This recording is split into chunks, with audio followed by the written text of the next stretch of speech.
Of James Corner Field Operations in Dillers, Cofidio, and Renfro, which was the team we actually selected. And this was from their original board.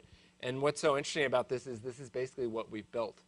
And the idea was this planking system that could be used in different ways, harder and softer, and it sort of combs into the landscape. I mean, they've really been able to realize, and in Section 3, I'm hoping to realize that one, but in the different sections, realize each one of these concepts.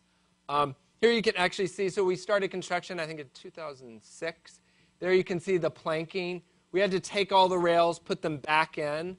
That's before the dirt went in. That's the pathways. The planting, they also partnered with a guy named Piet Oeldhof, who was a Dutch horticulturalist, that came up with this palette of plants that was reminiscent of what was growing up on the High Line. But I recently asked him, I said, should I be calling your landscape a natural landscape?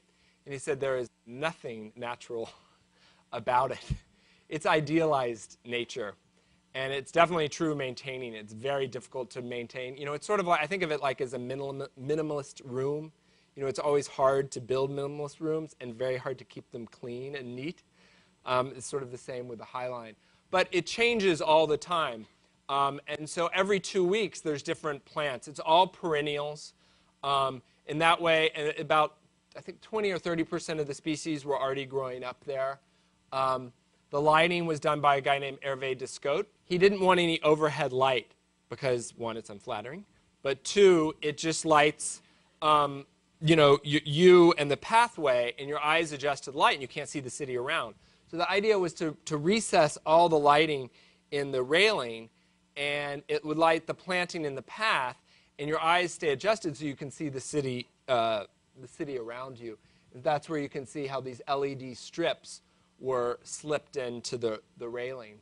This is the sun deck, and I think the two favorite activities on the High Line is people watching and photographing other people. And you just kind of can see what all the different activities that happen up there. This is where the High Line runs through the old what was the Nabisco factory, which is now Chelsea Market. It's from the other side. This is the concept here is this is this square that went over 10th Avenue, and the idea was to cut out the steel and create an amphitheater. So we removed these steel beams to have this amphitheater. They reinforced it to hold up the structure there to create this theater over 10th Avenue. So it gives you this really unique view, over an avenue, which you usually don't get in the city. There's the view at night.